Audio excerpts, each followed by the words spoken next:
What's up, guys, and welcome back to The Final Stab, Episode 8.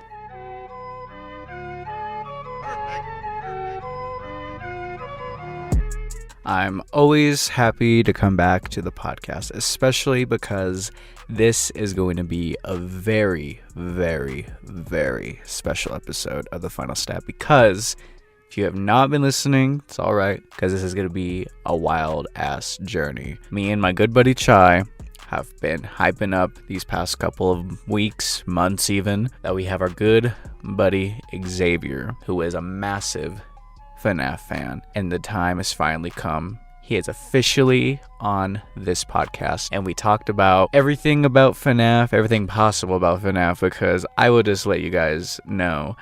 I'm sober right now as I'm recording this, and when I was with him, I was very much under the influence, so I haven't even gone through the footage yet. I'm very scared too, but I know it's gonna be fucking great, hilarious, and just a fun ride. So I'm just gonna let you guys know in advance that everything was off the fly. I was just kind of coming up with questions. I kind of do wish I would have came up with shit, wrote shit down, but no, I just came up with shit on the fly, and I thought we had a great conversation, even though I don't remember half of it until I edit everything. And I think it would just be nice for me to give some brief thoughts, some like horror news. Obviously, you know what, this is the FNAF special, don't worry, I'm just saving it best for last, but of course there's other horror news that I want to catch you all up on, especially since probably by the next episode it won't be October anymore, and I would like to just talk about other horror stuff. This movie in particular, I am surprised I have not talked about, and it doesn't surprise me I haven't talked about it, because it is definitely a goddamn fucking snooze fest. The Nun 2. Oh boy. I love the Conjuring movies. I have been here since the very beginning, since that very first movie. I loved Conjuring 2. I thought it was great how they introduced the nun, or Valak, however you want to call her.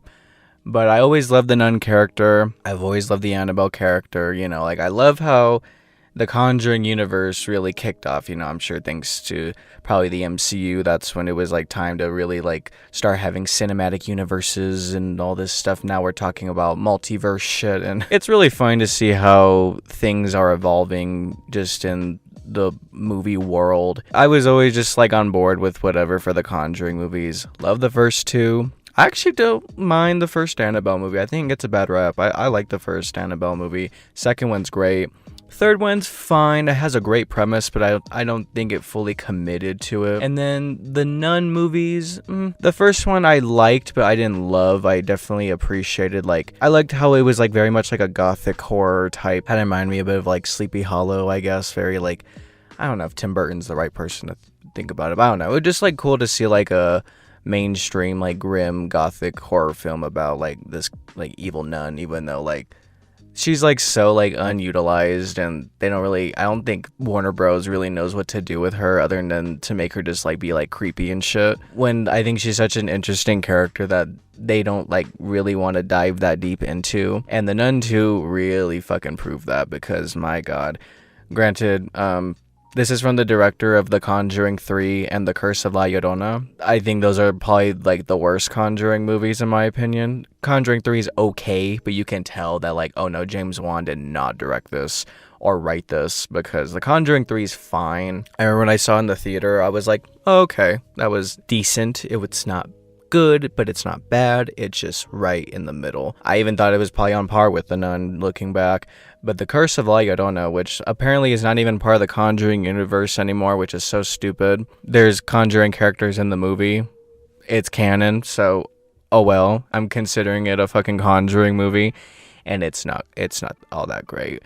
I the last time I watched it was a couple years ago, because I think I was showing my buddies the Conjuring movies, and we were just like, fuck it, we'll just watch them all. And then once we got to The Curse of La Llorona, I was just like, yeah, this movie is just so damn like dumb. It's just like not good, especially because like I grew up knowing like the La Llorona legend, and I just felt like they did not do that story justice at all. So, you know, the director of those movies did The Nun 2, and I remember being a little bit like about it, and yeah, so far I have not been impressed with. I think it's Michael Chavez, and nothing against him, of course. I think he definitely has a vision. I just think maybe the biggest problems with those movies that he's directed, because I'm not sure if he wrote those movies. I will have to fact check that. I'm not too sure. But the biggest problem is just the writing. I did not like The Nun 2. I thought it was literally like the most generic, basic ass, like, I'm talking like it felt like an fucking AI wrote that shit. I wasn't miserable in the theater, but I just thought like, wow, like they just are not trying anymore. Like this is just like so middle of the road, mediocre gobbledygook. I don't know. I was pretty disappointed because, like I said, I really like the nun character. I love Thaisa Farmiga, which is funny because like Vera Farmiga, who plays Lorraine in the Conjuring movies, her sister Thaisa Farmiga is the lead now of like the Nun franchise, might as well call it. It's just like so funny that like they basically just redid the first movie.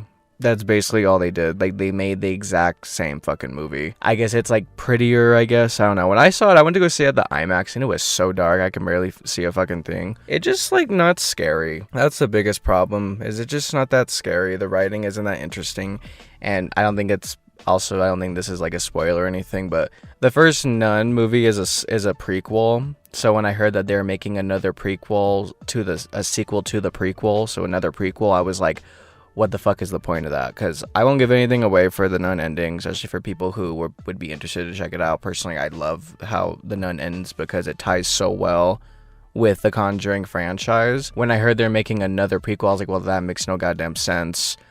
And it also just kind of makes it be like, well, what's the point? I remember thinking whenever they made the Annabelle sequel, and it was a prequel of the prequel, and it was way better. It's just like, so, you know, of course, like I'm on board with these things, and I'm interested, and it's horror, of course. And like I said, I've been here since the beginning, same when it came to like Insidious and stuff, even though Insidious 5, don't get me wrong, Insidious 5 had problems, but Insidious 5 is way better than the Nun 2, and I'm sure it made a lot of fucking money. I remember every time I go see a fucking Conjuring movie, man, like people eat those movies up, like every time, like the theater's like always filled, and it's just like so funny that these Conjuring movies just like, they just keep making so much money because that's all people want.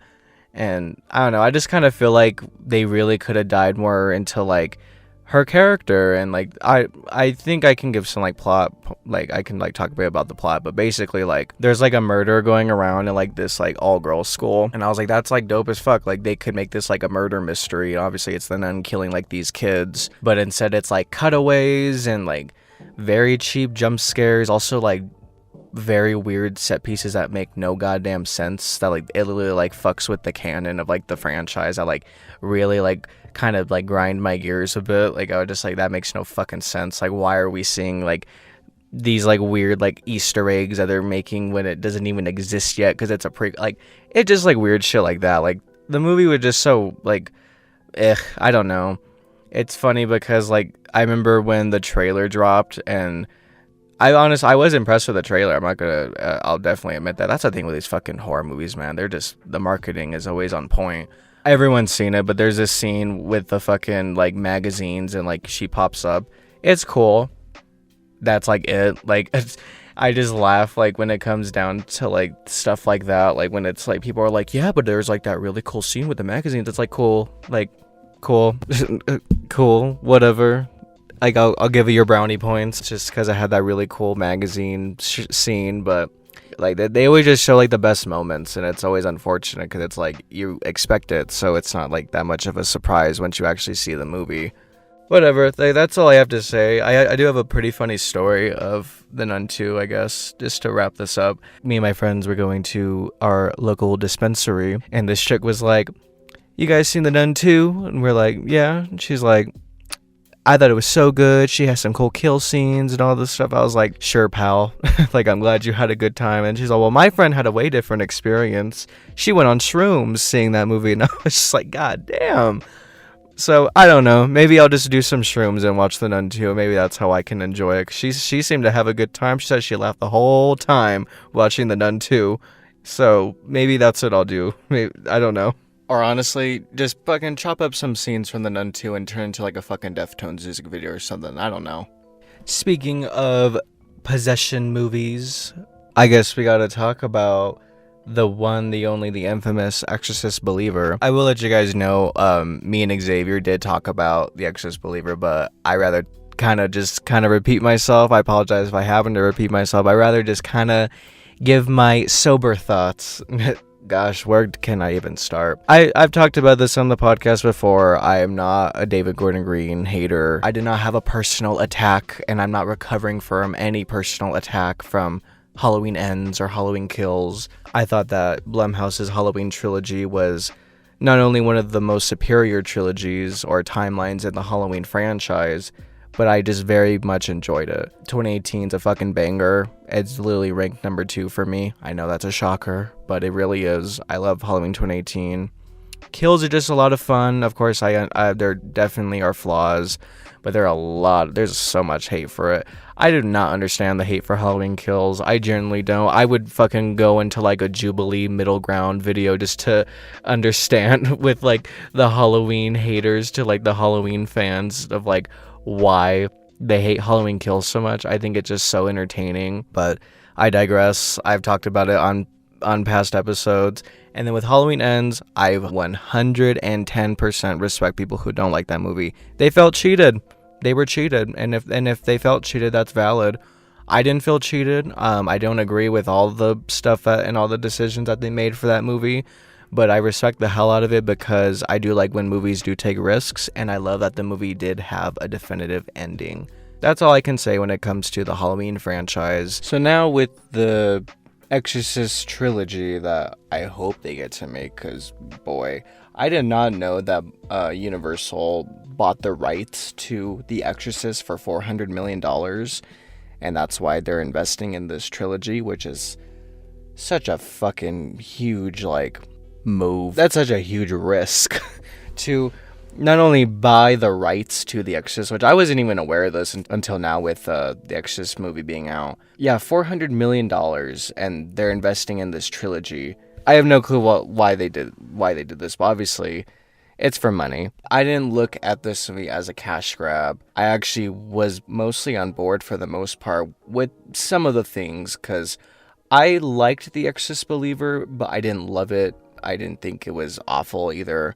But obviously with all of these, as I said earlier, like the Conjuring movies, you know, with all of these different possession movies, you know, like they've been done to death. And so how would a new Exorcist film, which of course, like, just that alone, making a new Exorcist film in 2023 is, like, you gotta have the balls to, like, really want to do that. For the most part, I liked The Exorcist. Was it gonna be better than the original? No. Literally, like, no. And for people who thought that it would, I think that's just so stupid. Like, there's literally no fucking way that, literally nobody will ever be able to do what they did back in 1973. It just can't be done. And even if it was to be done, it sure as hell wouldn't be Universal Studios to be behind it. So that's just my point there when it comes to, like, people who are already, like, kind of hating on the new Exorcist and we're going in to hate watch it and not really giving it a chance. I just recommend people to go in open-minded. If you didn't like those Halloween movies, then just don't go see this at all. I'm very big on that. If you don't like something, then don't see it.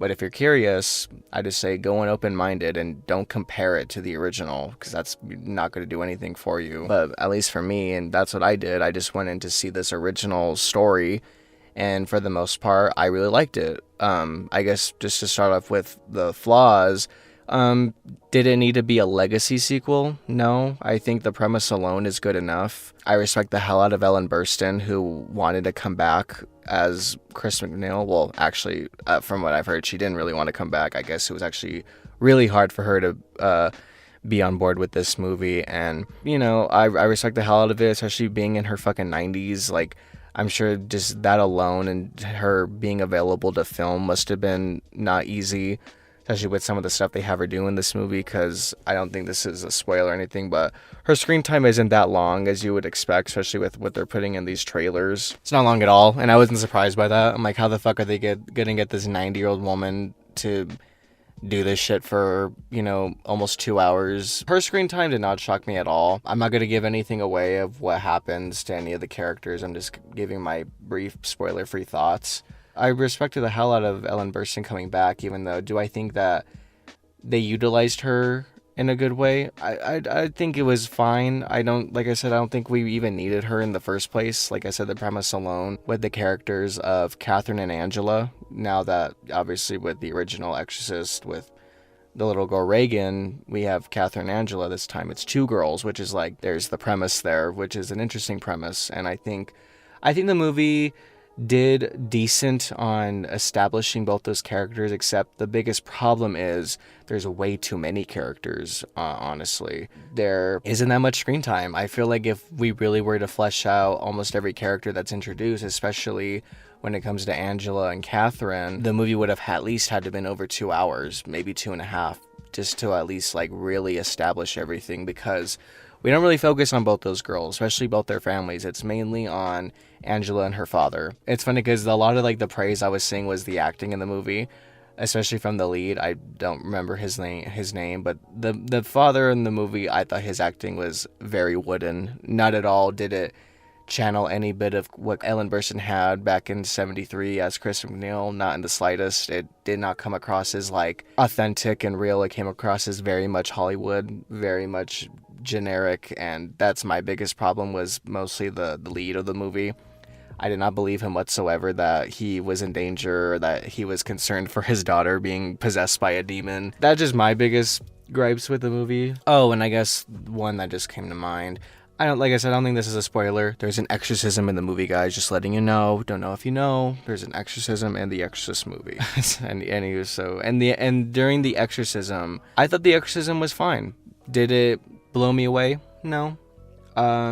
It was very emotional, very cinematic, very theatrical. I appreciated what they were going with it, and especially when you really pay attention. That's something I also feel like people aren't really doing, is they're not paying attention. I don't know, everyone's just so fucking negative on the internet nowadays. I don't even know what's gonna happen with this trilogy, but the exorcism was fine. It wasn't great. It wasn't, like I said, didn't blow me away. I didn't leave disturbed. It sure isn't scary. That's also another thing with this movie, was it wasn't scary, but I would just say they did a decent job. I would say my biggest problem is like I said, it's a Universal Studios Hollywood movie. There's CG involved, and that takes away so much from what that original movie did with its practical stuff. And don't get me wrong, like, of course, The Exorcist is forever going to be one of the greatest horror films of all time. I dare even say the Citizen Kane of horror. It's not like it had a safe production. A lot of shitty things and a lot of shady things happened on that set, and people even thought of it as a cursed film. And that's why I'm sure especially with these two young girls who are not really even the leads, but are major characters in this movie, you can tell that like they wanted to keep them safe and keep everyone safe and not deal with the shit that they dealt with back in 1973. I doubt there was anyone getting physically hurt, anyone shooting guns on set to scare anyone. I don't think they were going to go that far, and I just kind of wish they went back and did what they did with Halloween 2018 and got the love and the charm and just the basics of what worked in that film and plugged it into this one. They do that, but not completely. That's also one of the reasons why I fucking loved Halloween, the Halloween trilogy so much, is because they got Michael Myers right. They got him right when it came down to his movements, down to how he would breathe. Like, it was just like they got everything down. With The Exorcist, this is a completely different story, but the movie doesn't at all have that feel of what that original movie did, and in ways I respect that, because at least it's its own thing. But since it is a legacy sequel, I feel like those are things you kind of have to mesh with. I don't know. It's just so hard, because just to see how much hate this movie is getting, and I feel like it doesn't fully deserve the hate that it's getting. I feel like things are getting blown way out of proportion. But I don't know, everyone was out for blood for when it came to this new Exorcist movie. It's way fucking better than The Nun 2, I can definitely say that. I would say it's at least on par with like the Candyman requel. I think that's fair. I think it's on par with that, but I don't think it deserves the full hate that it's getting. For pros, I can just say I very much like the premise. I like the story that they are setting, and like I said, this is a trilogy, so obviously they are setting up more, and it doesn't have like a full-on cliffhanger, but it does leave some loose ends that make you think like, oh, they're probably going to touch on that in the next one. And I'm interested because it is a very beautiful looking movie. It's also very quickly paced, at least for me, because it's so wild. Like I've been hearing just like so many different perspectives online of how people felt about the movie, and I'm mostly just on the positive side. I think it's a solid movie, but where it fumbles is how it has to connect to that original movie, and I feel like it really didn't need to. I'm fine with references and stuff like that, but obviously this is the movie that we got. We mostly spend time with Angela and her father and not the other girl, Catherine, and her family, and I think that was kind of an issue, but obviously with the trilogy they can, dive more into that, but I don't really know if people are going to give it a chance. I do know that the movie made its budget back opening weekend. I have not checked the box office. I'll check it on a later day once, I personally think at least like a month later, that's all that really matters to really check a box office personally. But I don't know. I want to see what's next in the next Exorcist. I believe it's going to be called Exorcist Deceiver. There are rumors going around that David Gordon Green will not come back, which is probably for the best. It's just really hard to really talk about this movie because there's just so many fucking hate, so much fucking hate for it, and it's not even that bad. Was it ever gonna be better than that first one? Like I said, no, never would, never will be. Was it better than Exorcist 3? No, not by a long shot. Because Exorcist 3, I kind of honestly hope if this trilogy does go on, I honestly hope that they kind of look more at that movie and analyze how that film worked, because that film works so much because it's also its own story. God damn, I fucking love Exorcist 3, man. It's just so damn good. But there's just no way that a new Exorcist film today was going to live up to what that original movie did. Just no way. The only way that they could do that is if they literally fucking resurrected William Peter Blatty and William Friedkin back from the dead to direct it themselves. And I don't even think Universal has the budget to do that. Probably Disney. If Disney had the budget for The Exorcist, then maybe that's how they can do it. But at this point, I don't know what else to say. We'll see what my conversation is like when I talk to Xavier. But I would just say I liked The Exorcist Believer. It's not the greatest movie I've ever seen. I wasn't blown away by it. But hopefully they'll learn with all this criticism. Maybe there's just some stuff they gotta change, because obviously money's gotta be made back. $400 million. That's fucking wild, but I'm gonna go support it when the next one comes. I believe it'll be in 2025, they said. We'll see. I just think, give the movie a chance. If you're not interested, just don't see it then. Speaking of trilogies, we gotta talk about this new Strangers Trilogy. Gosh, why are these studios investing in these trilogies? Just make the first one and then we'll see how things go. But I don't know a damn thing about this new Strangers Trilogy, because I kept hearing about this for a while, that we were getting this new trilogy, and apparently that's gonna skyrocket into some big franchise. Because I mean, if I can just talk about The Strangers real quick, I fucking love that original movie. It's terrifying. Home invasion. That's a good fucking subgenre for horror. I think home invasion is a fucking really good one because it can really happen.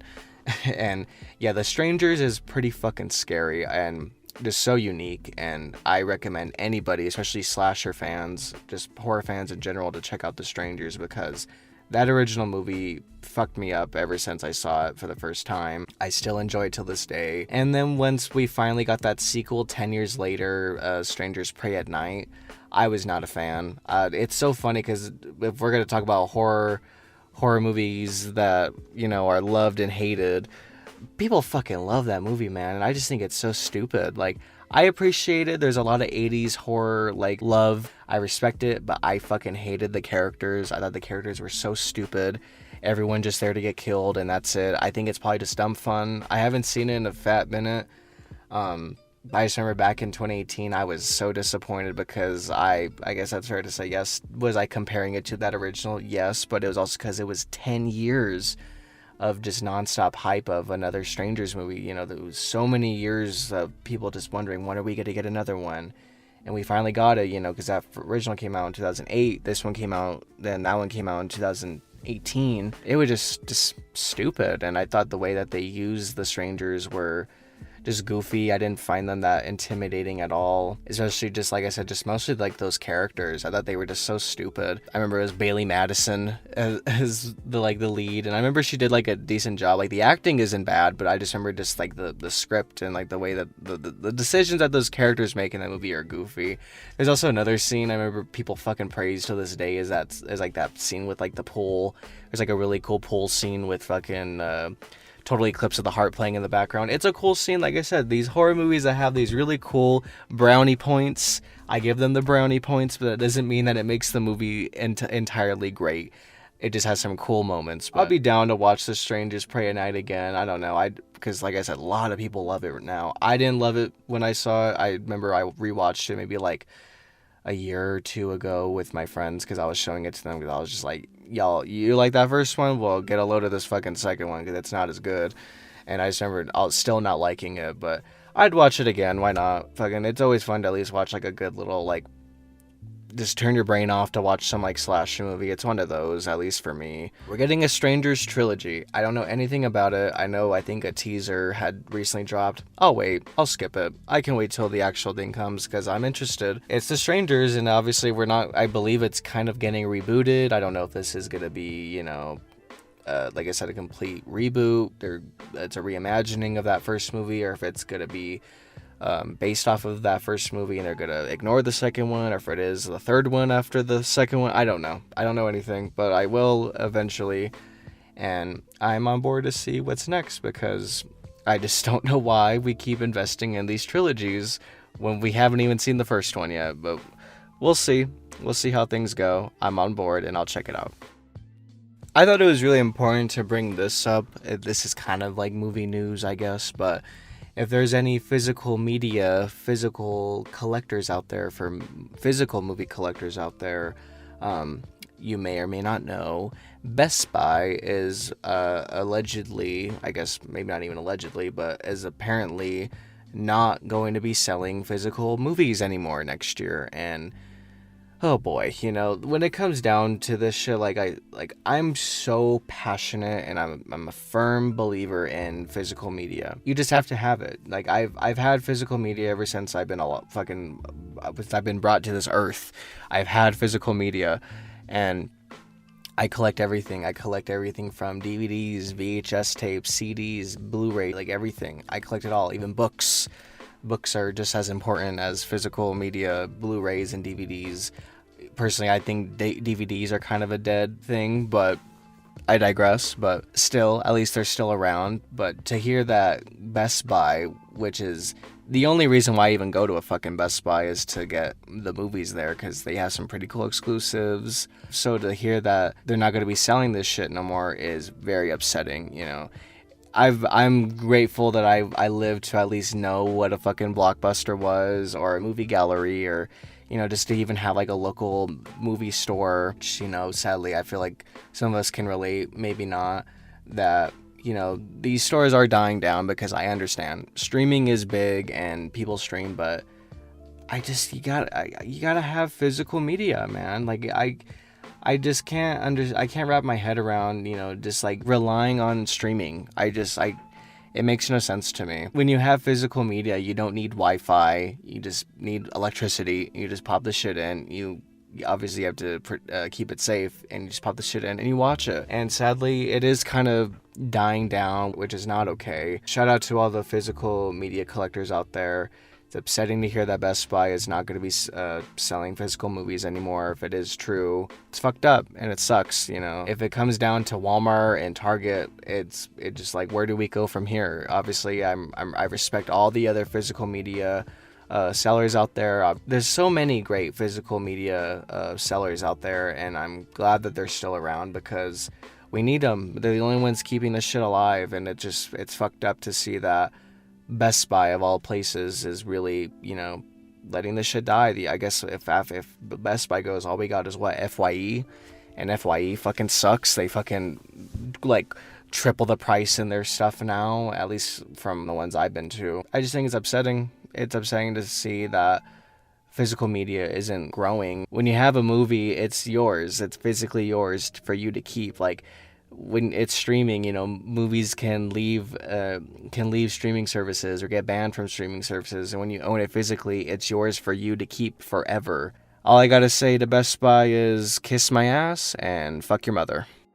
Well, thank you guys so much for listening to this sober thoughts on some of the horror movie news that I wanted to talk about. And I hope you have a great time listening to my conversation with Xavier. Like I said, I cannot believe the Five Nights at Freddy movie is officially upon us. It's coming out next week. Oh my God, that's fucking crazy.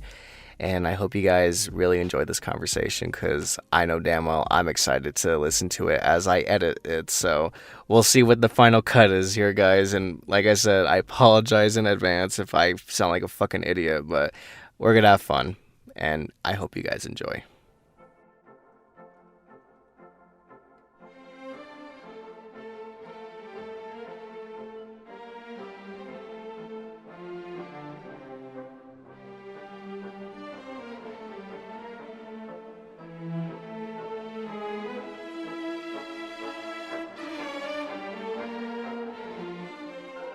This is going to be a very special episode of The Final Stab, because not only do I have a guest this episode, but I'm doing this shit live, baby.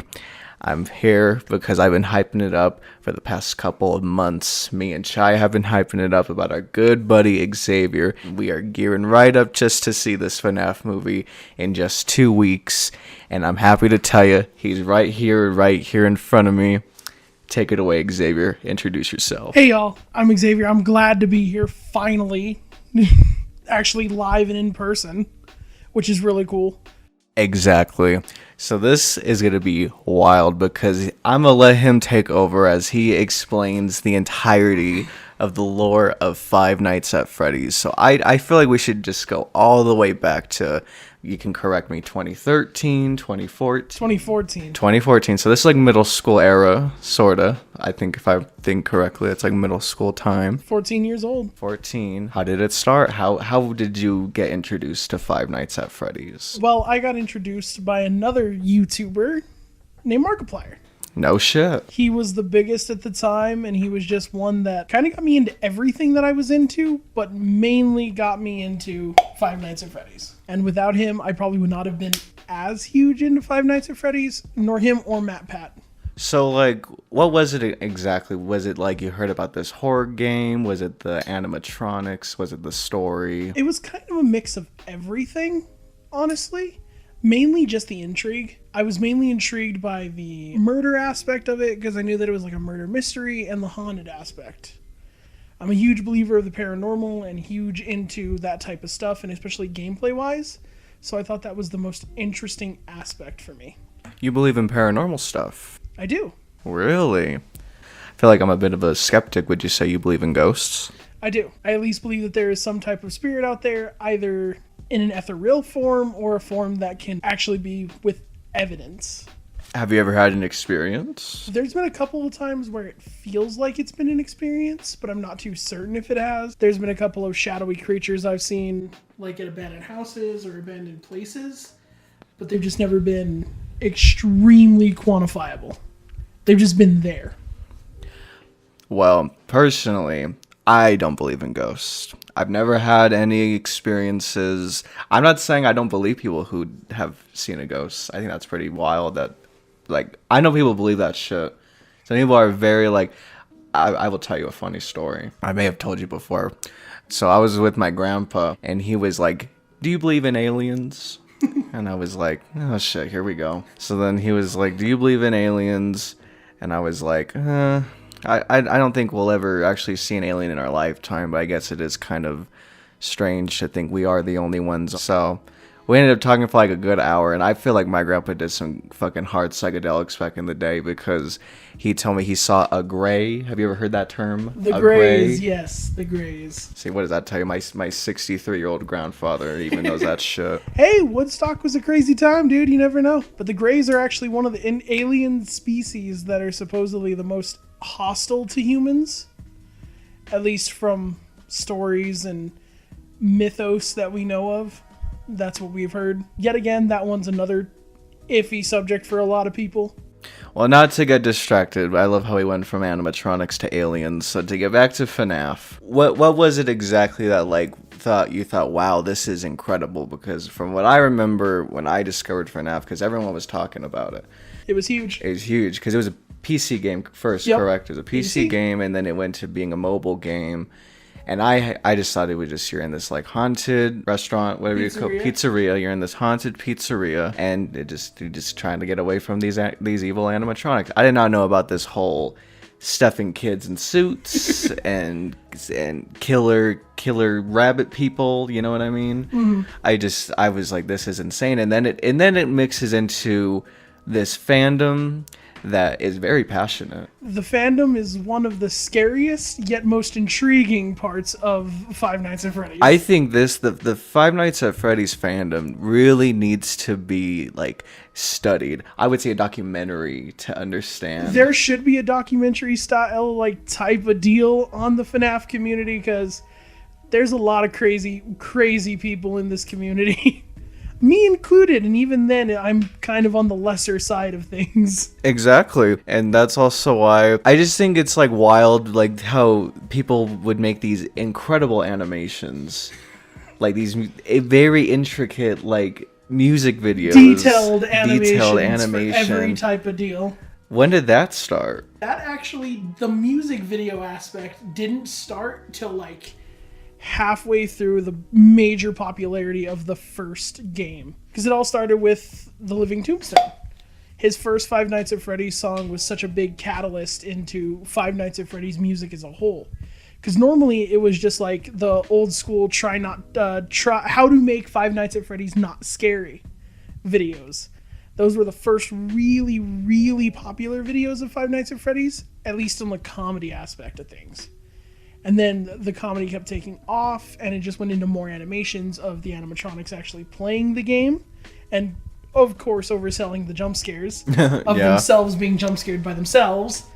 And then The Living Tombstone came along, and he made arguably the best Five Nights at Freddy's song made, which is the most iconic one as well, and it just catapulted from there. I've seen videos in the 300 million views. I've seen them in the almost reaching 1 billion views. There is so many videos out there for Five Nights at Freddy's music, almost specifically. And do you think this started with like kids discovering this shit or adults? Kids. A lot of kids like around that age, when I was 14, they all discovered it and started. It actually ignited a lot of passion for artists. From what I've noticed, is that a lot of these artists who were like, I'm not confident in it, started actually picking up a program. They started learning Source and everything like that to get into animation.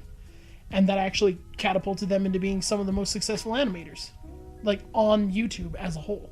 That's fucking wild, man.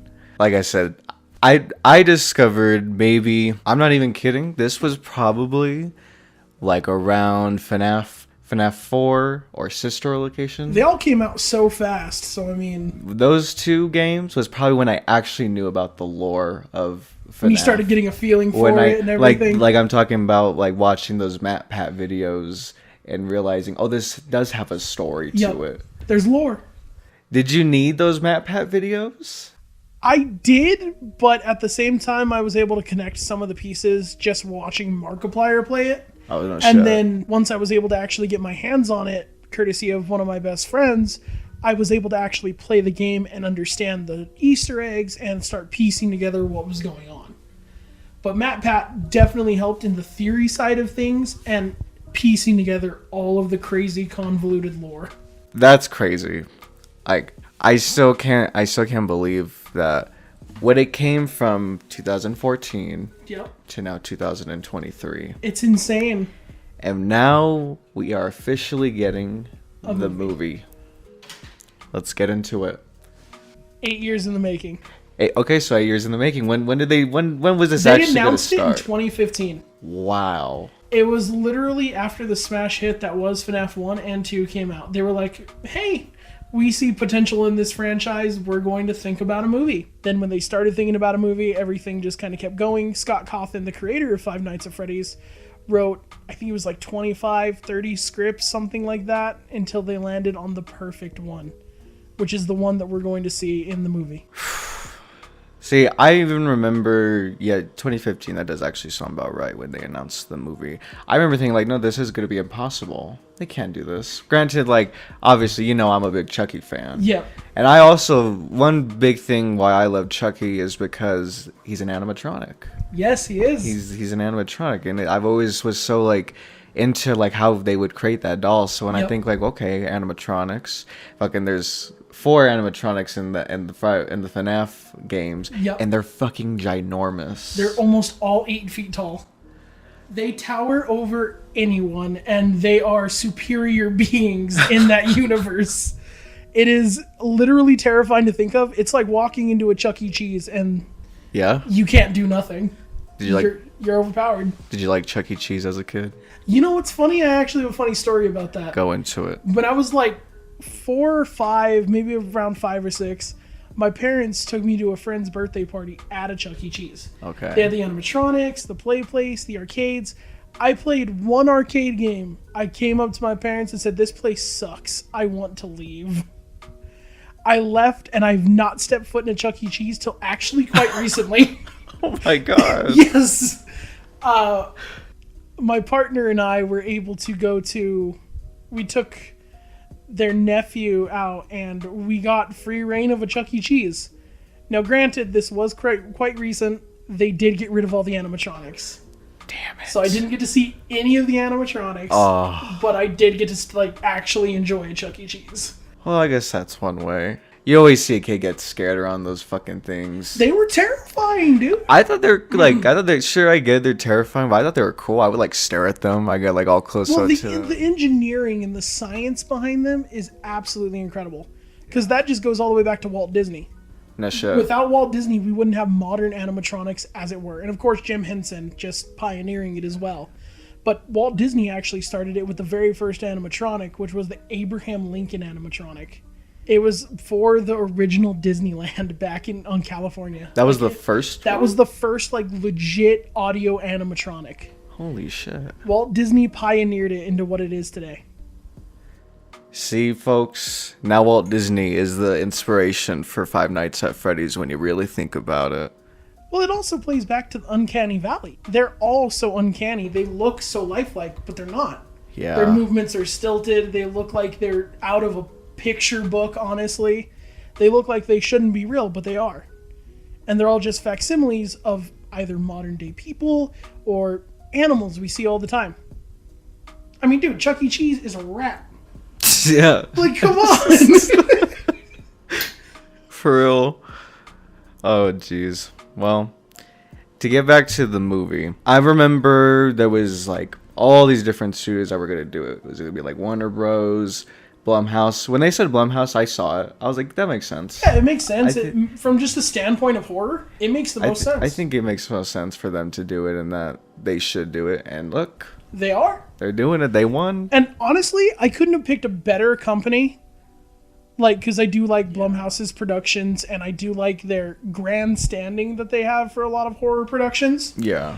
Because I know Paramount was in the talks whenever it first got announced, Warner Brothers as well, and I thought they would be a lot more action-y than they are. And now, granted, this is going to be probably partly action, because running away from giant animatronics, it's kind of going to be inherently action-y. And Foxy, he's the fastest of them all, so... That bitch. You're going to be running. Then there's these so many different scripts that are trying to do, because, as I can't believe we've got to mention, the creator of FNAF is... Scott Cawthon. Who you would say is, like, most, like, geniuses in the world right now. I wouldn't call him a genius. I would call him an innovator in horror. Because before Scott Cawthon even thought of horror, he made Christian games. He was absolutely nothing but Christian games the entire time. Forgot you told me this. Yes, he was entirely Christian. Until he made a game called, let's see, I think it was Tyke and Sons, or I might be misremembering on that one. But he made that, and the characters in that game were so scary, it was getting bad reviews. The reviewers were saying, they look uncanny. They look like animatronics. And the game was getting review bombed and getting terrible reviews because of it. So one night, Scott Cawthon was like, okay, you want horror. You want something scary. And the first animatronic he designed was Bonnie. And Bonnie is actually the only one who has terrified him to his core. Wow. And that is why I stand by the fact that Bonnie from the original Five Nights at Freddy is terrifying. Yeah, he really is. Gosh, the amount of times I've never been in the games, and I know you've been in a good amount of them. No? Almost all of them, yeah. Almost all of them. You get scared, right? Playing the VR game. That is the most perfect example right there. I have beaten every iteration of Five Nights at Freddy's, excluding Ultimate Custom Night, because I'm not insane. The VR title is the scariest title just because of how gargantuan the animatronics are. Oh god, I know. You are looking up at them and they are looking down. They are scary. I am excited for the sequel, but it's still going to be terrifying. Well, what kind of games is it going to be with that one? It's mainly just going to be like the first one, as far as we know. It's going to be mainly just a ton of mini games, set in the different eras. Like I know in the new one, we're going to get a bit of security breach. That's what's going to be happening for the sequel, at least. And that comes out this year? I'm hopeful, but I don't think so. I'm thinking probably next year, like halfway through next year. Well, there you go, guys. More FNAF to look forward to. To get back on how Scott Cawthon was, trying to accept all these different scripts. Yep. Some of those scripts did get accepted, but they were crazy. They were crazy, and they ended up becoming something else, and it wasn't Five Nights at Freddy's. Exactly. So now we're going to dip into the rip-offs that have been created for Five Nights at Freddy's. These rip-offs. Which one do you want to talk about first? Let's do Banana Splits. Banana Splits. I loved that movie. It's fun. I did. It was taking an old school 60s to 70s icon, turning them into murderous robots. What's there not to like? The Banana Splits back in the 60s were a great fun-loving animated band. So you take a recognizable name from the past and turn it horror. At least it seems like you like these rip-offs. I feel like some people would be pissed that there would be rip-offs of the FNAF movie. There are some people in the community who are like, these should not exist. They shouldn't be here in any aspect. And I'm like, why? Why not? We get to see more animatronics. Yeah. Which will lead me into the next ripoff, Willy's Wonderland. Here we go. It's a Nick Cage movie where he just does not talk. He goes to town on a pinball machine while killing animatronics and cleaning the pizzeria. And drinking, grape soda? And drinking grape soda and gaining power from it. You can't make this shit up. No! It's absurd. But it is absurdity that I love. And you like the movie? I do. I genuinely like the movie. I mean, some of the acting in it was so-so, of course. And the animatronics, you could tell, were people in suits for most of it. But they were cool. Who doesn't want to see Nick Cage fight a gorilla animatronic in a dingy bathroom? Oh my goodness. That just is so much fun. There wasn't really much anything after that, right? Just those are the two big ones. Those were the two massive ones that came out. And then here we are, segueing to 2023. We keep hearing about this FNAF movie that's filming, and they ended up filming production this year as well. Extremely fast. I think it was like a 5 to 6 month turnaround? Maybe. Something like that. I wasn't too sure. Ridiculously fast. And granted, the cast is very, very talented.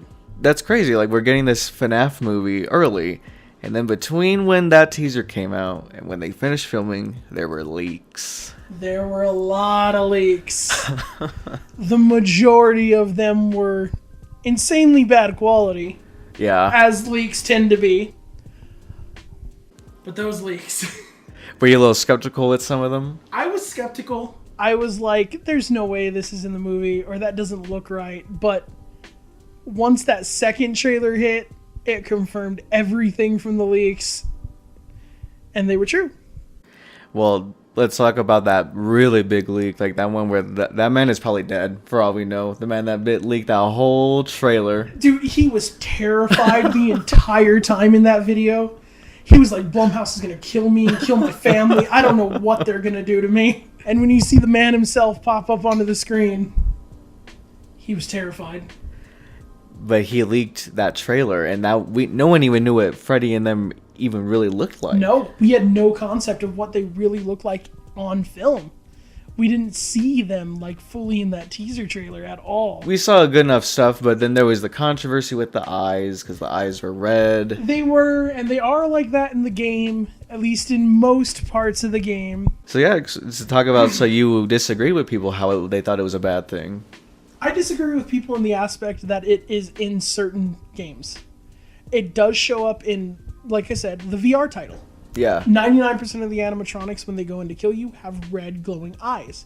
And it's also been a way for the animatronics to see you as a threat, because all of the animatronics see you as a security guard. And all of the kids and the animatronics themselves know security guards are bad. Yeah. And it gives them an instant red flag.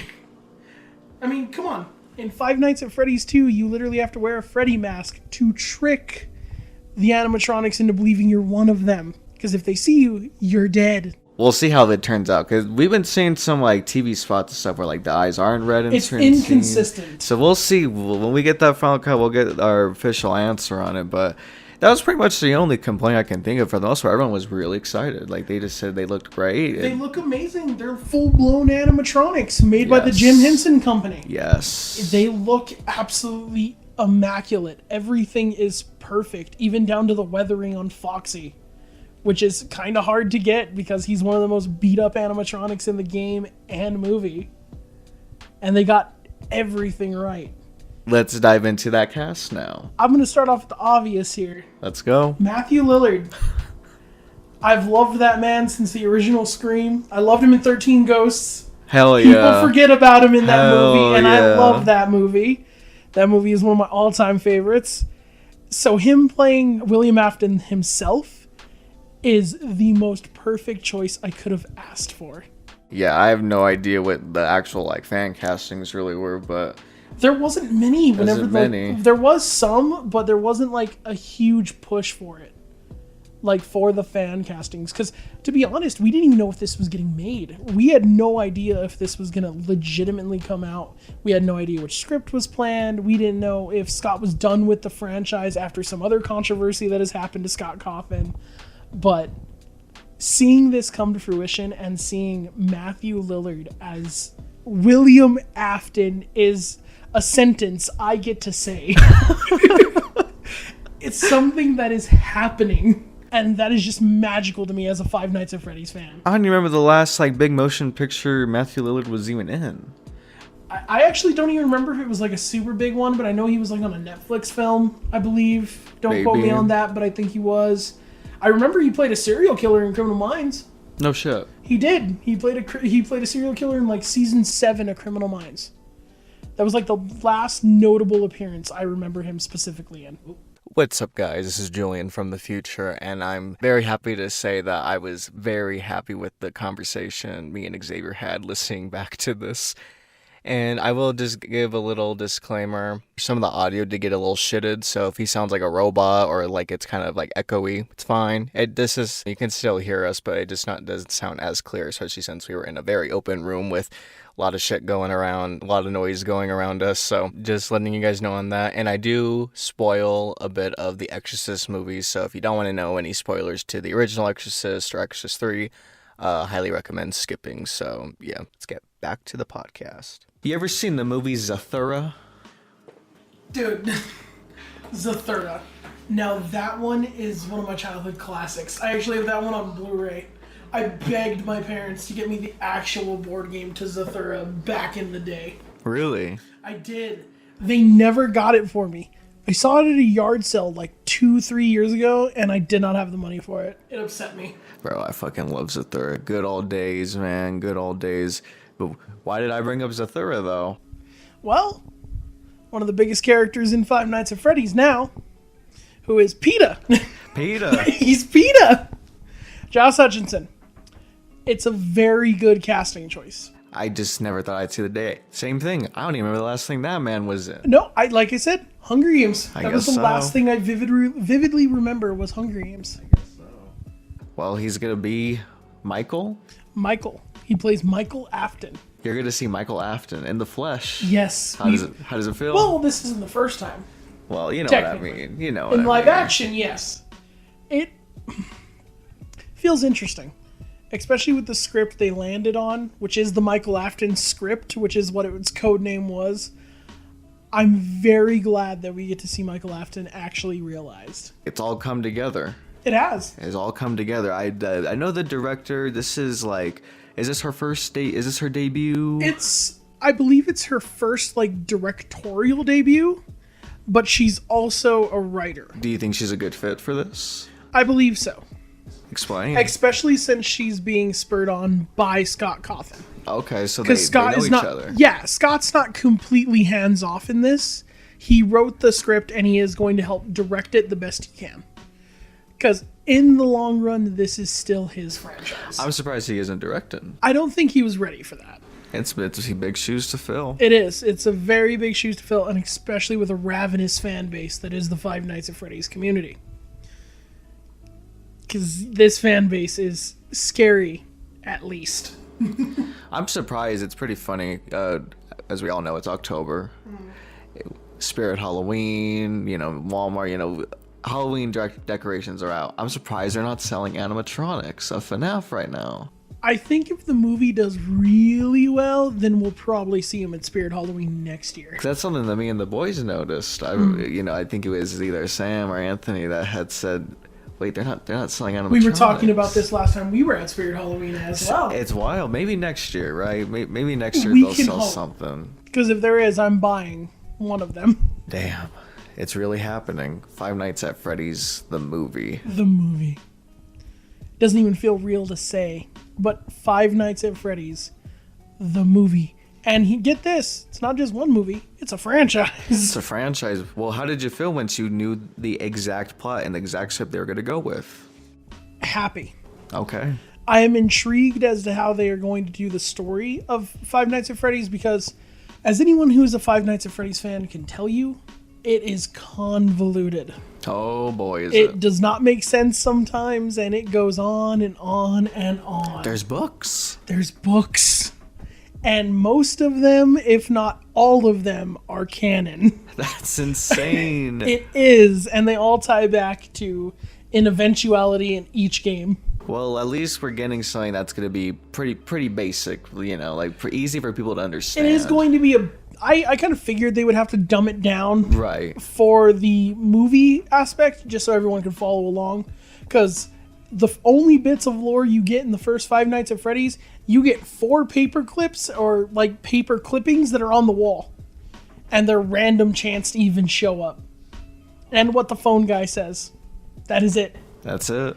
Everything else you have to either piece together yourself or you learn from context clues. Well, that's also one of the reasons why I thought this would be impossible. It's because it's like, well, how does that work in a movie with these night 1, night 2s, and all that stuff? Like, obviously, after night 1, no one wants to go back. No, you wouldn't want to. You wouldn't want to go back, so it seems Especially with how measly pay there is.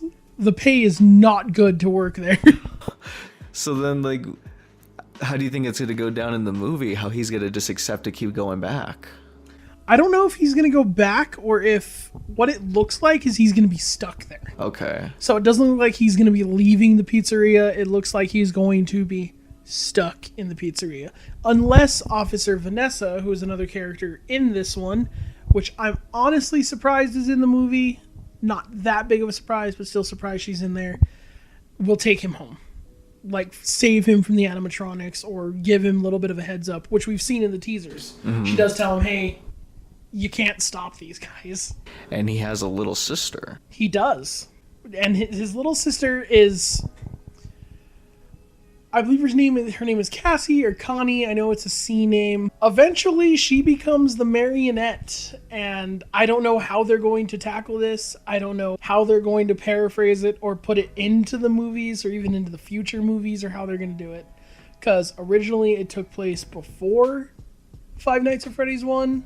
So I don't know exactly what they're going to do with that one. At least when we've talked about how the animatronics look. Did we talk about how the animatronics look?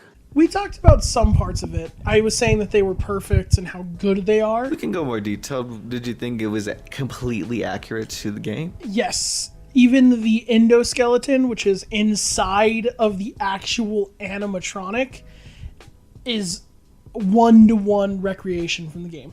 Really? It's incredible the way the mouth hangs, the way the mouth actually is adjusted, and just the ball joints in each of the animatronics joints look incredible.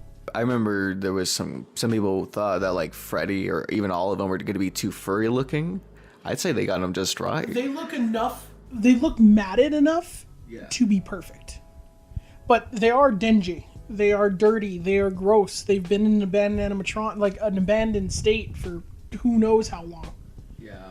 And they've also had dead bodies inside of them, so I mean, they're going to be gross. Yeah, that makes sense. I guess that's all we can say. I mean, what do you want to see? What do you want to happen in this movie? I want us to see Springtrap, of course, take more of the limelight into the final act of him getting spring-locked. I want to see it happen. I want to see that suit go off, and I want to see it just segue into the next franchise, which is either, I don't know if they're going to tackle Five Nights at Freddy's 2, or if they're going to go straight into Five Nights at Freddy's 3, which takes place in this year, actually, 2023. Oh, wow. So I don't know if they're going to do that, or how they want to go about, like, actually continuing with Springtrap. Or they could go the opposite effect and go full on with Michael. Because Michael is also the main character of FNAF 3, FNAF Sister Location, and technically FNAF 4, but there's been some recent continuity errors that have come to light about that one, where we don't know if it's Michael or what's going on with FNAF 4. I can definitely say that people are going to be satisfied for sure. Oh, I think I'm they sure. will be. Then people aren't going to be completely satisfied, because you can never completely satisfy this fandom, ever. But it's going to be good enough to where everyone should be happy.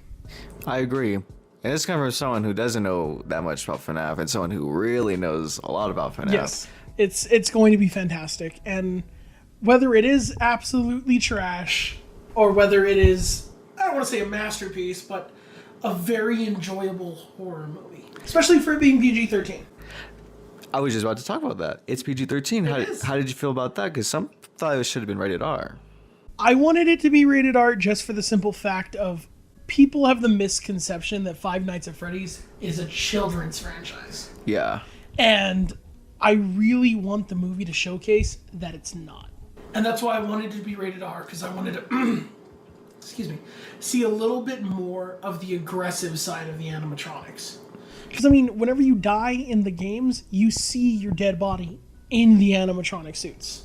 Like in the first one, your eyes are poking out of the endoskeleton and stuff like that. So I would love to see the actual gore aspect of Five Nights at Freddy's take hold. Because, I mean, it's literally a franchise about a murderous bunny rabbit. Exactly. And he killed kids. He killed literal children. And I want that misconception to go away that it's for children. That sounds rated R to me. Exactly. The story overall has always been very graphic, but it's always nuanced into little tiny things. It's not things that you're going to notice right away, or it's not going to be like inherent danger. It's going to be subtle. It's going to be scary, but it's going to be subtle. That's why I fell in love with the franchise in the first place, is the subtlety to it. You're not doing much. You are literally stuck for 1 through 5 nights taking control of a camera. Exactly. That is all you are doing. And you have doors. At least in the first one, you have doors. Yeah. And you are able to fend off the animatronics in that aspect. That's why I think it's really interesting that it's kind of catered towards kids in a way, but then, like you just said, kind of really isn't for kids. It isn't, and I hate that aspect, because without Five Nights at Freddy's, we would not have the schlop that we have now. I was about to just segue into that. Like I said, with the kids, it just like, yeah, they expect kids to like this game. Yep. Teenagers do like this game. Oh, yes. Adults my age love this game. Love this game. But a whole reason of that could be is because of the memes. The memes are a massive focal point of Five Nights at Freddy's. When did you notice that was starting to become a thing? Oh, right off the bat. Really? I noticed it because of those how to make Five Nights at Freddy's not scary. Yes. Everyone still knows the meme of Chica eating pizza. They literally turned it into a mechanic in the newest game. That's how much they know of the meme. So without the meme, I don't even think it would be as big as it is now. Oh my goodness. Because it does cater to children, but then there's other games out there as well that do that at a worse level. Yeah. Because there is, not to like throw shade at it or anything like that, but Poppy's Playtime. I don't know anything about that game. Yeah, it's a mascot horror game. Toys come to life because of a soul transfusion. A lot like Five Nights at Freddy's. Now, granted, the first game is really fun, really good, great lore building. They came out a little bit too fast, and they were kind of just playing off it as mascot horror. Okay. And granted, I love that first game. I do. I love the first installment. And I hope the third one that is coming out soon is going to be good. I really hope so. But there's also things like Garden of Banban, which I don't know if you've ever heard of. Never heard of it. It is almost triple the viewers of certain FNAF media on YouTube. Really? Yes. It is so inconspicuously there that kids eat it up like candy. It's like the Skibidi toilet or whatever. Like that. It has millions of views because it is a horror game, but that is catered towards children and is of the mascot horror variety. What genre would you put, or subgenre would you put FNAF, guys? I guess analog, right? That kind of? Analog, kind of, just from the fan media. Yeah. There is a lot of fan media of analog horror, especially in the recent, 3 to 4 year span. Because of the big lockdown with COVID, people were animating a lot more stuff. So for them to be able to actually go into the space of, we can make this even scarier. And that goes into another one of our favorite, altered reality games, I guess, or just that type of footage, the Walton Files. Dude, I still can't believe the Walton Files, man. It's phenomenal. It's crazy. And it's based off of that. Yeah. It's animatronics that are haunted, and they're just terrifying. No, there's something about that Walton Files that just really fucking... It's unnerving. It's extremely unnerving. I remember we all of us, because you had just told me and Tony, have we seen it? We were like, no, Tony did. He saw it. Yeah, Tony saw it. Tony saw it. I was the only one. And I remember just being like, all right, fuck it, let's check it out. And then I saw that first one. I was like, that wasn't scary. I saw the second one. I'm impressed with this artwork, but it wasn't scary. But that third one, the hour-long movie that is the third episode. Literal hell. It is literal hell, and it is amazing. Yes. And it's so cool to see that there are creators out there who take inspiration from Five Nights at Freddy's without explicitly ripping it off. Yes. Because what Scott Cawthon created is a winning formula. Because it was something that was never seen. We never saw something like that in the horror space. Because there was things that came before it, like Slenderman, SCP, there was Amnesia, Silent Hill even I would throw into that conversation, Resident Evil. But Five Nights at Freddy's was so unique in the aspect that you do nothing. Yeah, pretty much. There's no free roam. Seriously. You are stopping evil animatronics by closing doors and gauging your power. And it's fucking terrifying. It is scary. No, I know there's some people probably think they're tough. No, they jump. I know damn well everyone will fucking jump at that damn game. There are still jump scares. Like Five Nights at Freddy's 4, it gets me. Oh, God. It is all sound-based. You are just listening, and it is terrifying. I hate that one. It's, what is it, like Dark Freddy or something? You meet him at the end of that Nightmare Freddy. And then there's Nightmare Fredbear. Fucking terrifying, and it's just staring at you. That's they all are it some is. of the scariest animatronics out there.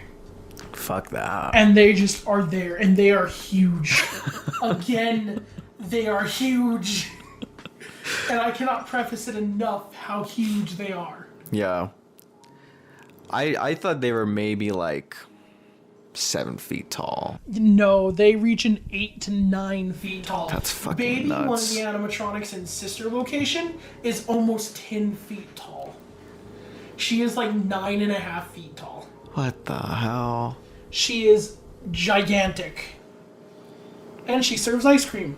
And also killed the creator's kid, but that's a whole nother can of worms. Well, that's pretty much it, if I can think. I mean, the movie's coming. We think it's going to be good. You do love the video games, of course. I do. What's your favorite one? My favorite Five Nights at Freddy's. It's honestly a toss-up because Five Nights at Freddy's 2 was so special. That one was like peak popularity, Five Nights at Freddy's, and the lore we got from it was incredible. When it turned out to be a prequel instead of a sequel to the franchise, it blew everyone away. But I honestly would say my favorite, just for the aspect of the story building, the characters, the acting, the gameplay, is Security Breach. Really? And I know that is a very, very hot button issue with the Five Nights at Freddy's community because of how bad it was on launch. The game was really rushed. It had a lot of bugs, had a lot of issues, crashed a lot. Shit. People didn't like the decisions, and granted, I don't like some of the decisions as well. I really wish we got to see more of the main villain, Vanny. I wish she was in it more than 4 times. But the DLC that recently came out rectifies this and makes everything scarier. It full-on felt like a horror game again, which was incredible. Because I love the entire franchise. There isn't a bad game, in my opinion, in this franchise. Really? Everyone says FNAF 3 is the worst. Really? Yes, everyone says FNAF 3 is the worst in terms of gameplay. So, gameplay-wise, it's a little bit tougher. You gotta lead Springtrap to where he needs to go. Yeah. But lore-wise, it is one of the most important ones. Because we learn everything about Springtrap in that one. Yeah. There are so many secrets. There's so many different things to figure out in that one. And then there's also like Pizzeria Simulator. Everyone thought was a joke game. That you were just going to make your own pizzerias. And that one leads into the ending of the franchise, more or less. Really? All of the animatronics get burned, including Springtrap. That was supposed to be the bona fide end to the franchise. And the monologue that is said at that end of the game is one of the best monologues in any video game franchise. Holy shit. It goes incredibly hard, and Harry just delivers on every level in that monologue. And it's so funny because, like I said, that was supposed to be like kind of a joke game. We didn't expect there to be lore, and there was lore galore. It was everywhere. Because then there was also things like even 4. 4 was a weird one when it came out. No one was expecting it. It went like a total turn. Everyone thought it was a dream, that it was a dream theory. Matt, Pat, especially. But then it recently came out that in one of the new books, it was William Afton experimenting on kids with hallucinogenic gas that was seeing the nightmare animatronics. He was testing his own kids. Do you think we'll ever get this live action? God, I hope so. I would love to see this. This is what I mean of how it blows my fucking mind. I want to see balls to the wall craziness with this franchise. Because that's what it is. Yeah. It's believable because half of the stuff that happens can actually happen. Yeah. People have built these animatronics. Oh boy, have they. So, I mean, it's not out of the question to see some of it happen. But there's just so many different aspects to this franchise that still keep me intrigued to this day. Yeah, that's a good thing. Yeah, it's stuck with me since I was 14. That's a good thing. That's with a lot of horror movies. Anything else you want to add about FNAF, just in general?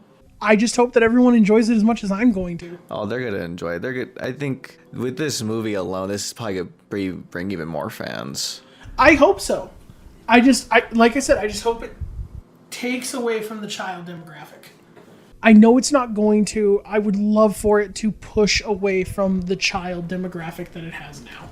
I do remember now. My only thing that I had an issue with, because obviously I'm not that knowledgeable on my FNAF stuff. I just know the basics. So of course I thought, yeah, it looks good enough for me. The only thing that I had kind of a problem with on the movie was because that first game is so like gritty and dark. I don't really get that with from this movie. You see, that's why I'm excited to see more of it, because it is so dilapidated. It is so run down. Remember, there is an underground system that we see bits and pieces of. That's where we're going to get the grit. Okay. I can guarantee that's where we see Michael get trapped. That's where he gets pinned by Springtrap. I can guarantee Foxy's going to be down there running through the halls, getting people. And the grit is going to be there. And that's what I'm excited for, is I want to see more grit from Five Nights at Freddy's. Same here. Because they did that with Ruin, the newest game, the DLC. It made it scary again. It was terrifying to play through. That's also why with Security Breach, right? That was the last big one. Yes. Yeah, I didn't find it really that scary. There's only one part in that entire game that's scary because it's almost pitch black. And the animatronics are in there are like weeping angels. Oh, okay. They follow you only when you're not looking. So that's what makes them scary. But it was a very vibrant game. And that's what they were going for, which I completely understand. And I do like the new direction. Change shit up. Exactly. I am so glad we finally got a free roam Five Nights at Freddy's. That's true. That is something the Five Nights at Freddy's community has been wanting since the second game. And it was always the fan creators to actually make those games. So now that Scott Cawthon and the team at Stillwool are actually doing it, it makes it so much better. And I'm very excited for the future of Five Nights at Freddy's. Like I said, we have the new VR title coming out very soon. So I really hope that that's going to push them into the more horror-oriented aspects of this franchise. You heard it here, folks. From the FNAF fan himself. I literally have a picture of Freddy Glockbear as my Google icon. And yes, it's exactly what you all think it is. How long have you had that account? I've had that since about 2016. That's amazing. And it's always been Freddy Glockbear. I've never changed it. Nor do I think I will ever. Well, this was incredible. We're going to segue into something else, though. You ever heard of a little movie called The Exorcist? You mean the one that terrified everyone, had them fainting in theaters, puking in theaters, leaving in theaters, calling the police in theaters? Maybe. Well, it's hit its 50th anniversary. That's ridiculous. Very. 50th anniversary. 50th. My own mother wasn't even alive then. That's crazy. Neither was mine. Neither was yours. That's insane. So everyone knows The Exorcist. Everyone. One of the most iconic movies ever. Funny story. I fucking loved Goosebumps as a kid. Who doesn't? And I remember I was flipping through the channels because Goosebumps had just ended. I was waiting for like another show to come on because it was going to come back on. And I click on, it's like maybe like late night AMC, and it's The Exorcist. I'm about 5 years old at this point. But surprisingly, and it was, you know, it was the exorcism of it all. I was like scared, but like I didn't like, I was scared in two different ways. I was either scared to where I ran or where I froze. And I froze when I saw that TV because I was just like, what is this? You don't know what it is. It's so scary to the fact that you don't know what's going on. I couldn't even like comprehend what I was watching. I was like, I can't see that ever again. So years later, obviously finding out because through the infamous Scary Movie 2. Of course. We all know Scary Movie 2. That was a way, I guess, for me to like kind of cope with what I just saw. And I was like 5 years old. Like, okay, this is actually pretty funny. I feel like I can watch The Exorcist now. Yep. So years later, I was maybe 10 years old, and The Exorcist was gonna come on late night, and I was like, I'm gonna watch it. No, I was like, I'm gonna record it. Back when people recorded on their DVRs, Yes. I'm gonna record it, and I'm gonna come back after school and I'm gonna watch The Exorcist, and I did. It was too much for a 10-year-old. It is still a visceral movie to this day. Yes.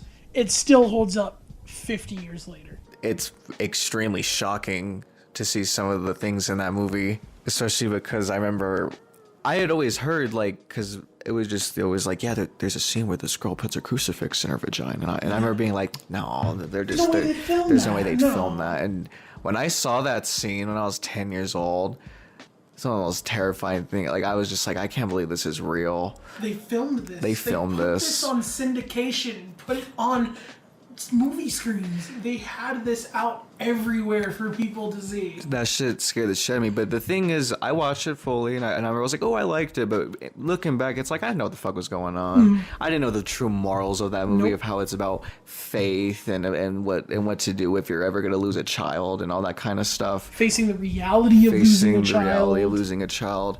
So I was just like, I never really looked at it that way. I just looked at it as like, this girl is possessed and they're just going to save her. So then I remember when I was 15, I finally watched it again. It had been years. And then by the time you're 15, you understand things more. Yeah, most of everything. After I saw it again when I was 15, I said, no, this is a masterpiece. It is. It is a certifiable classic. I would say The Exorcist is the Citizen Kane of horror. And a lot of people, I would believe, would agree with you on that. It is such a monumental turn for horror. Absolutely. Honestly, because like I said, it had people fainting. It had people vomiting. It had people leaving the theater. It was a movie that revolutionized the horror genre as a whole. When did you see The Exorcist?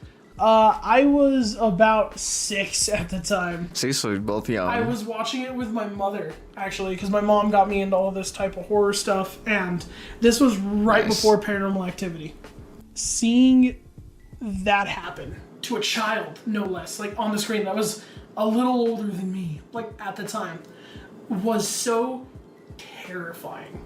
But also there was something intriguing about the aspect of it, like, whoa, there's things out there that can do that to me?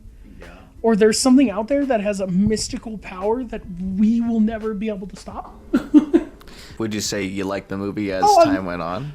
As time went on, because when I was 6, of course, you don't really understand everything that was going on there.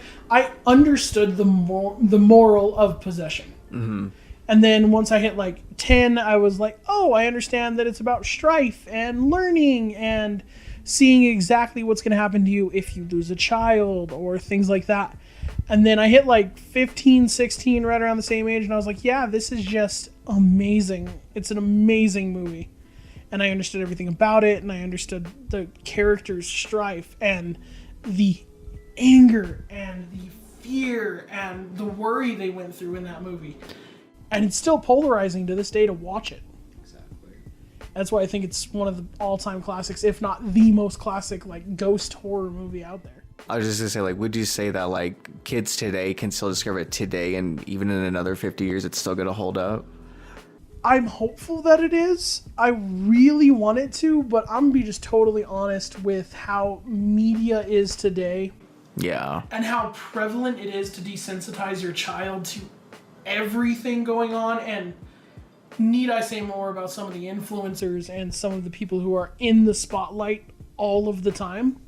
And the decisions they make and how they broadcast themselves to the younger demographic, which is just getting even more prevalent because parents nowadays just throw their kids in front of an iPad and they're done. Yeah.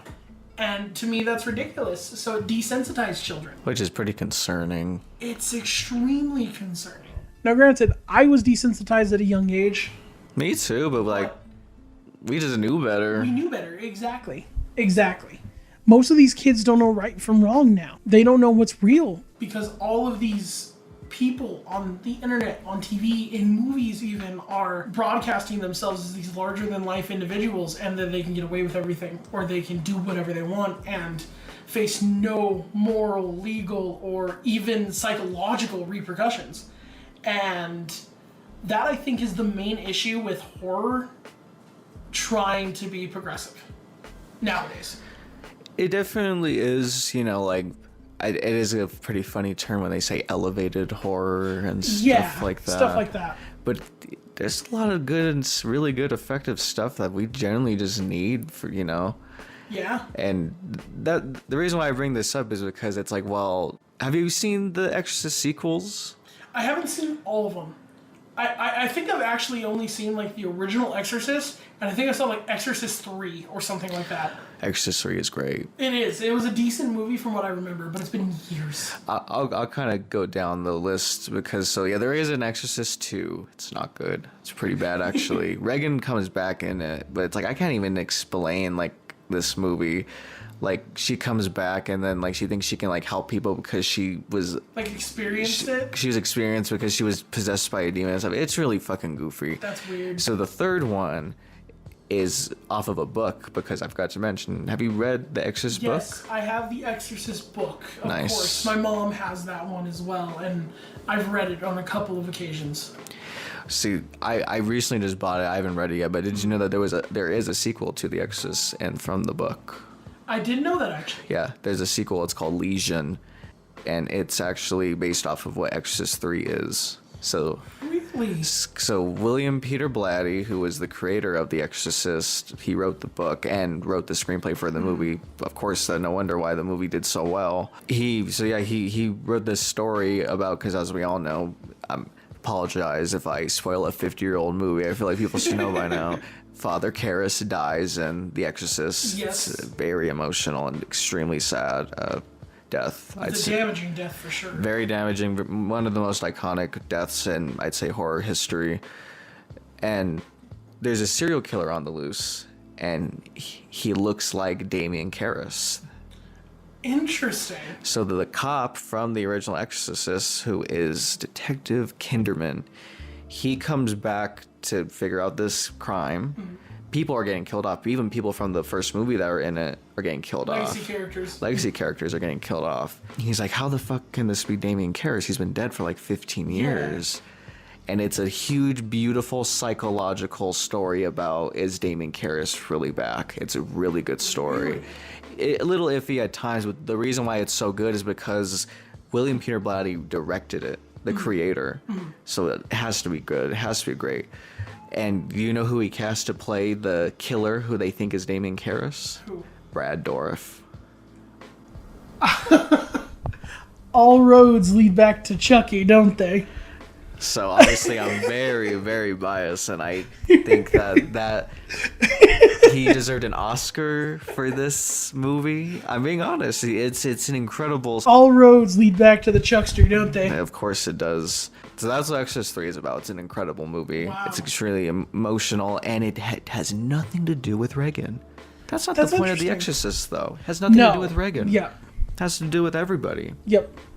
Obviously, she just, what was so popular about it and stuff, which is understandable. That's why I really like Exorcist 3, because that's nothing to do with Reagan. It's its own thing. It's a standalone movie that can stand movie. With the franchise, yep. And so then they tried making, I've never seen it. I've seen clips and it looks horrible. They tried making an Exorcist prequel back in like 2005. I heard about that. It's about Father Merrin from the first Exorcist. It's about him when he's like young, dealing with like demons and shit. It looks so stupid. And apparently they had to make 2 versions of the movie because the first one did so bad they had to do it again. So they had to like recut it and try to like make it better. But they filmed the whole movie, so they had to film an entire other movie. Oh my god! I haven't seen them, but from what I hear, they're still shit. But so anywho, I always figured, and the reason why I brought back earlier, why in another 50 years, if the Exorcist would, be still as good as it is. Well, here we are 50 years later, and they're making another Exorcist film. They are.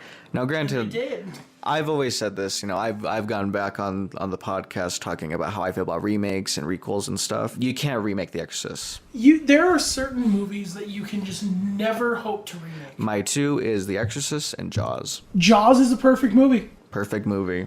And so is The Exorcist. You cannot remake either of those. You can't remake them, and I also brought this up in the past before. We have had countless Exorcist movies ever since The Exorcist. It created that, I guess, subgenre of like paranormal like possessions and stuff. And then not even to mention the other possession movies we got from that too. Haunting in Connecticut. Yes. I would throw Paranormal Activity into that regard as well. Yes. Even though that was more found footage, it's still possession central as well. Oof, and that kicked off all because, Blair Witch really deserves the credit. Blair Witch definitely deserves the credit as being the first found footage film. Yeah. But Paranormal Activity popularized very much popularized it. But to get back to The Exorcist, I always just figured we don't need a remake, so we get announced that we're going to have this new Exorcist Trilogy, which is so bold. Did you know that? I didn't. Not until you told me. Yeah, so this is fucking bananas. I couldn't believe when I found out about this. I did not know that they sold the rights to The Exorcist to Universal. So Universal now owns The Exorcist. That's why they're making these new movies. They sold them to Universal for $400 million. Wow. And that's why they're making this trilogy to invest on that. And that's for sure. fucking bold. That is very bold, especially since, like I said, in the modern day of horror.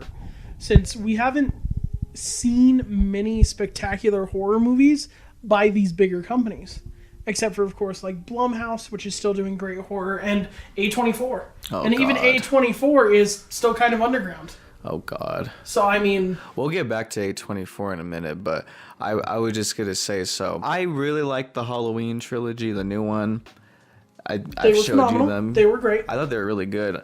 There's some flaws and iffy parts. I've talked about this in the past, but David Gordon Green right now, I don't know if you know, ever since he made those Halloween movies, he's like the most hated dude in horror right now. Really? Most, people fucking hate him so much. Like, they took a personal attack because of Halloween Ends. Oh my God. So it's been really gross online of how he's been Mm-hmm. treated. So when they announced that he was going to do The Exorcist, the most hated man in horror, by the way, Is going to make a new Exorcist? Exorcist, it's like that's suicide. Yeah.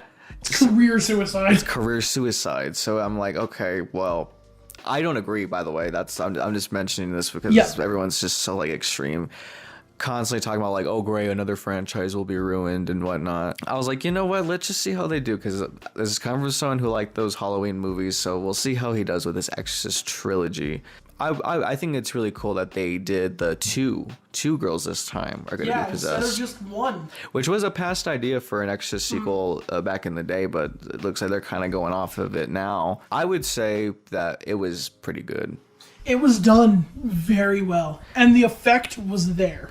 The effect was there, the charm was there, the love for that Yes. first movie was there, but I think the reason why people are so upset about this new one is because they just keep comparing it to that damn first movie. And like we've stated, it's perfection. You cannot compare it to something that is one of the greatest movies of all time. Exactly. You cannot compare it to that. It has to be either... It can be in the same franchise, but it needs to be its own type of deal. You can't compare it to the original. You can connect it to the original and see like exactly who they're bringing back, exactly how they're connecting it to these other franchises in the previous movies, but you can't compare it to the original. Exactly. We just got back from seeing The Exorcist Believer.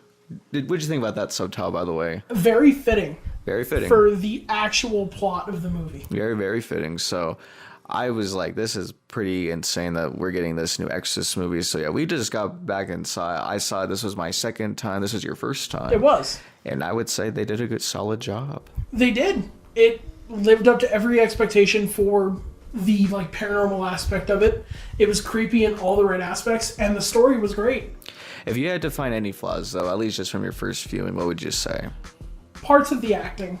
We were talking about this earlier. Yeah. Some of it felt like it was either forced or if it was just not emotional enough for me. Yeah. Like you did not believe that certain characters were who they were trying to portray. Yeah. And I felt like that was a flaw.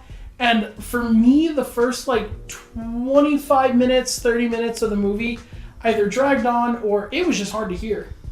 That's wild. I heard it pretty good, but I remember you said you were I was having audio issues issues. with that. I don't know why. I couldn't hear them as well. I couldn't hear some of the characters' conversations or how they were talking or what they were talking about for some of that part. And it was really annoying. But once it hit like about the halfway mark, that's when it started being clearer for me.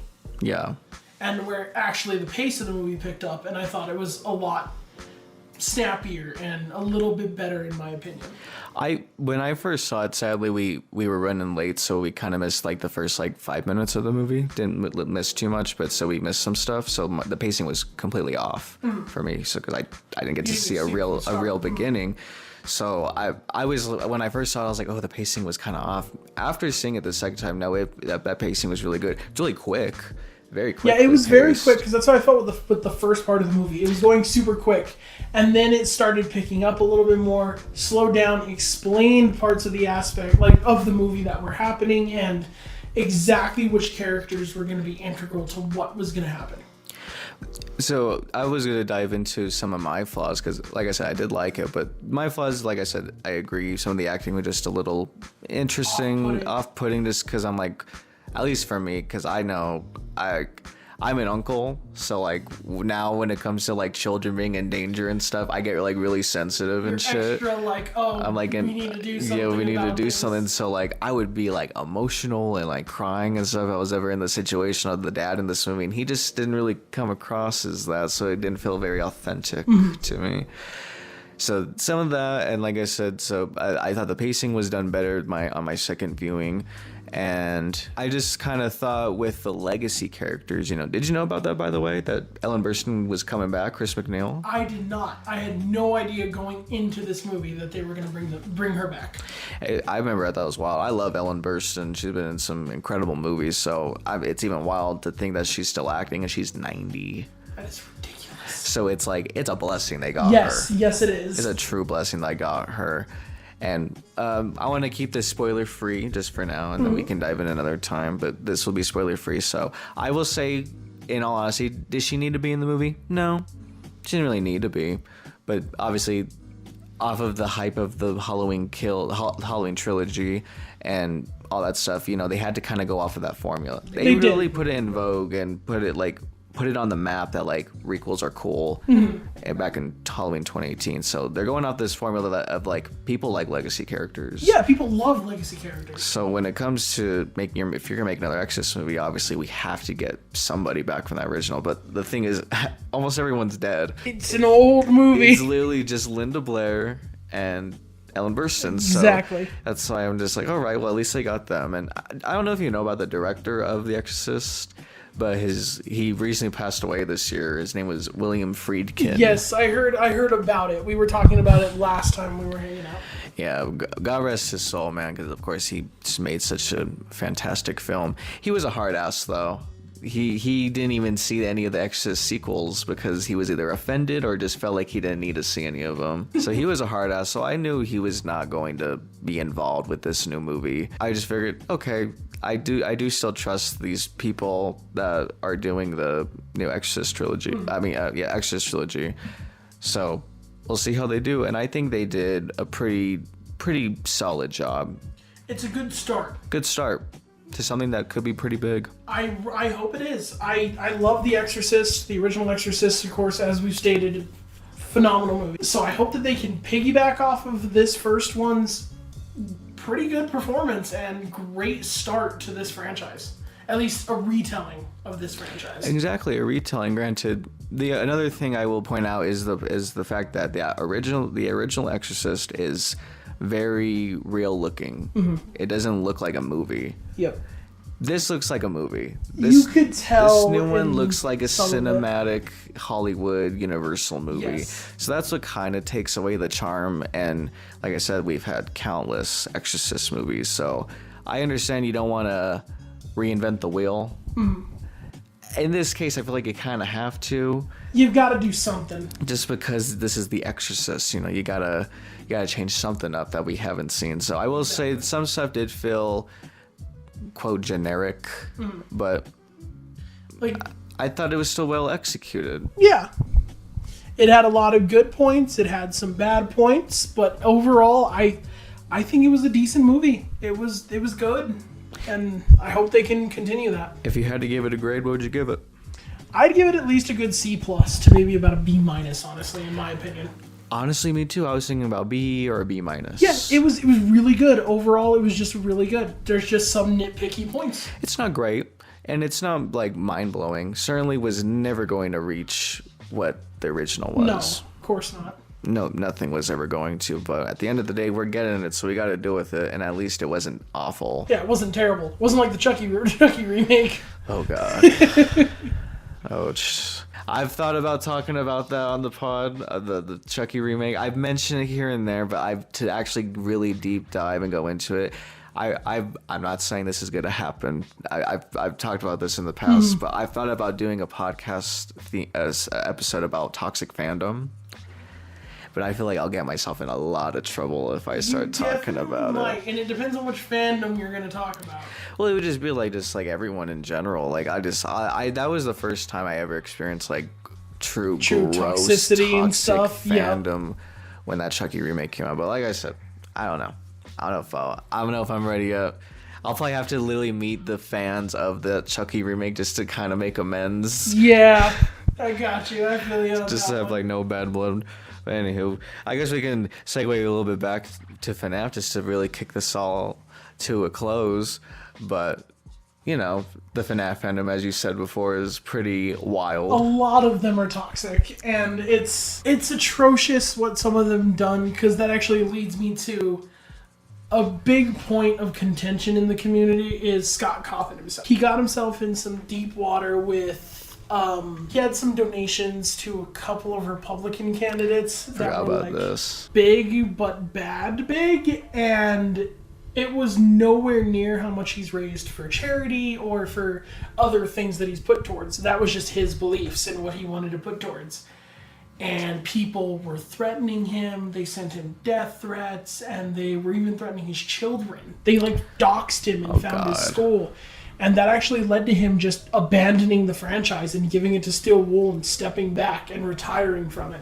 Now, granted, he's not fully retired, but that was terrifying. And I couldn't imagine a fandom sitting there looking at the person who created your fandom and being like, no, something's wrong with you. I don't want to do this no more. You're a terrible person, and sending them death threats. Yeah. It doesn't click in my brain. That's why I'm just like, I don't know. Like, it's a toxic fandom, man. It's like I said, should be studied. Should be a documentary about Yes. it. I don't know how else to close this. Anything you want to add? Just that go into the Five Nights at Freddy's franchise with an open mind. Just put all your disbeliefs and your realism out and enjoy it. Have the mind of a child whenever you play this game. Which, like I said, I don't want to lean into the children aspect of it, but it's just because it was so ingrained in me as a 14-year-old that this franchise is incredible. And it's going to be a motion picture. And it is a motion picture film that we get to see. And we will be back on this podcast. So don't forget, it's going to be on Peacock. It is. So You everyone can stream it. can see this movie. You don't have to go to the theater, even though I would recommend going to the theater. And when we get back from the theater, we're going to see it again. Yes, we are. And we will be back on this podcast to talk about how we felt, and especially how Xavier felt, of the Five Nights at Freddy's movie. Thank you for being here, Xavier. Thank you for having me. I've been wanting to do this forever, and I'm so glad I was able to. Oh, I hope people like this. Well, all right. See you later, guys. Whew. Well, hope you guys had fun listening to that, because I know damn well I haven't yet. So I'm just here to film the outro. I hope you guys had a great time listening to this episode of The Final Stab. It's been such a blast recording these episodes, as always.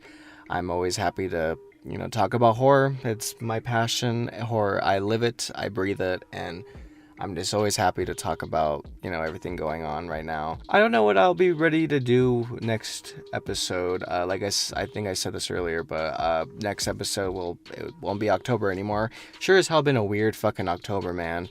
Like, we got all these strikes going on, so we're only getting half of Chucky Season 3. Everyone hates the new Exorcist movie, and the one to end it all is the Five Nights at Freddy's movie.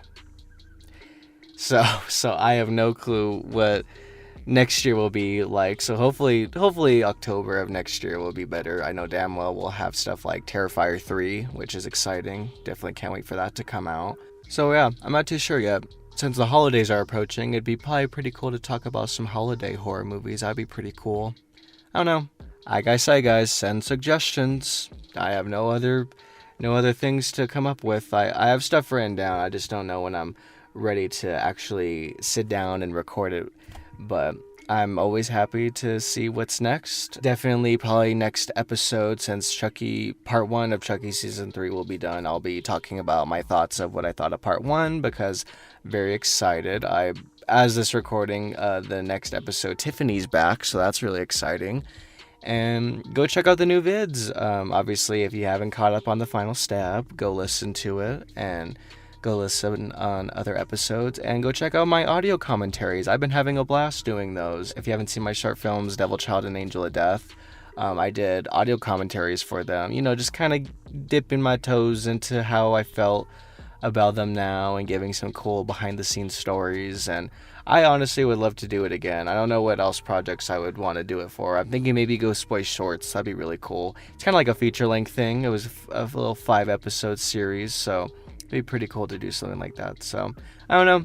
I'm always happy to come back, and of course stay updated on my newest short film, The Beast Inside, which is coming soon. Of course, follow me on social media at X the Scream King on Twitter and Instagram. Thank you guys so much for listening. It's been a blast, and happy Halloween. Bye.